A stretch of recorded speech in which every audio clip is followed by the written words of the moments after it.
Bonjour à tous. Aujourd'hui, on va étudier les sources et les récepteurs de la lumière pour la deuxième année des cycles secondaires collégial. Première chose à savoir, connaître l'importance de la lumière et connaître quelques sources de la lumière et faire la distinction entre les sources primaires et les sources secondaires et enfin connaître quelques récepteurs de la lumière. Premièrement, l'importance de la lumière dans notre vie quotidienne. La lumière est nécessaire à la vie car aide à voir les choses clairement. Photosynthèse pour les plantes vertes qui fournit la matière organique nécessaire à leur croissance. Contribuer à la production d'électricité pour faire fonctionner certains appareils tels que les satellites. Sert à transmettre les données numériques. Deuxièmement, les sources de la lumière. Il existe deux types de sources de lumière. Premièrement, sources primaires sont des sources qui produisent elles-mêmes la lumière qu'elles émettent. Elles peuvent être naturelles ou artificielles, c'est-à-dire fabriquées par l'être humain. Voilà quelques exemples des sources primaires.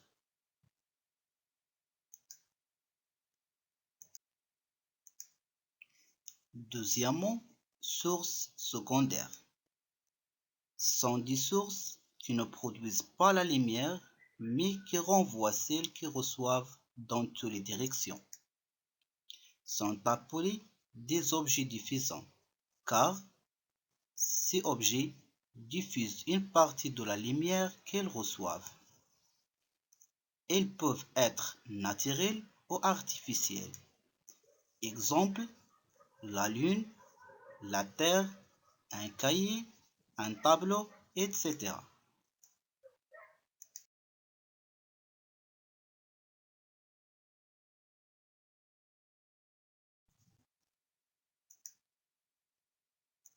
Il y a deux types de sources de lumière, sources primaires et sources secondaires. Les sources primaires et les sources secondaires peuvent être naturelles ou artificielles.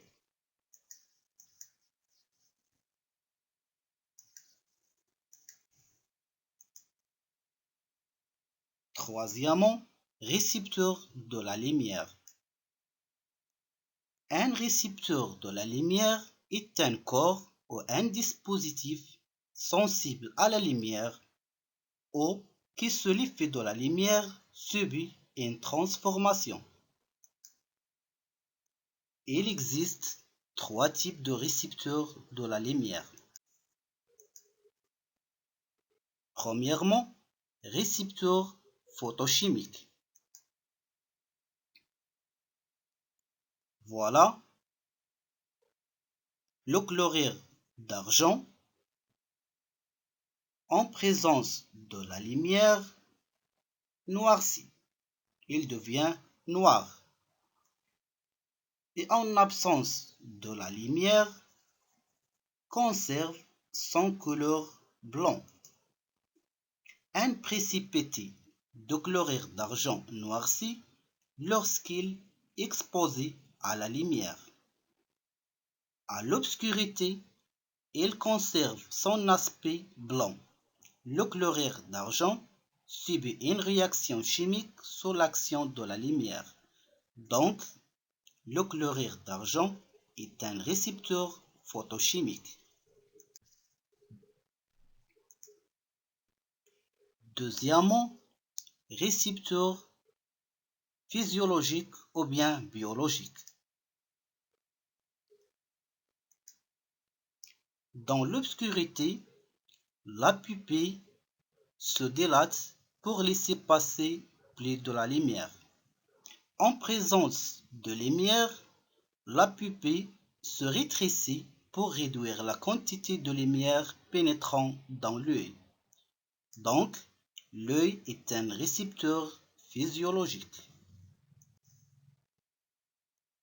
Le tournesol, ou bien fleur du soleil, il se tourne vers le soleil car il a besoin de lui pour se développer et grandir.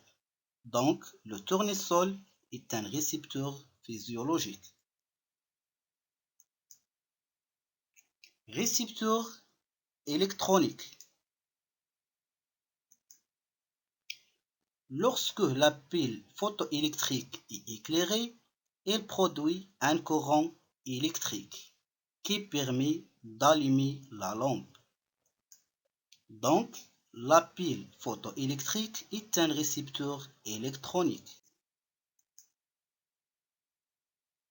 Un corps ou un dispositif sensible à la lumière est un récepteur de la lumière. Il y a trois types.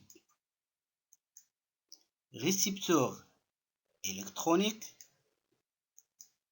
récepteur physiologique et enfin récepteur photochimique. Application.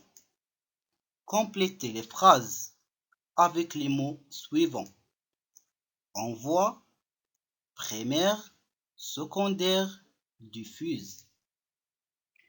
Une source de lumière produit elle-même la lumière qu'elle émet. Deuxièmement, une source secondaire est un objet éclairé qui de la lumière. Un objet est vu par l'œil lorsqu'il de la lumière vers l'œil. Et enfin, la planète Jupiter est une source. Voilà la réponse. Une source primaire de la lumière produit elle-même la lumière qu'elle émet. Une source secondaire est un objet éclairé qui diffuse de la lumière. Un objet est vu par l'œil lorsqu'il envoie de la lumière vers l'œil. La planète Jupiter est une source secondaire. Deuxième application. Cochez la bonne réponse.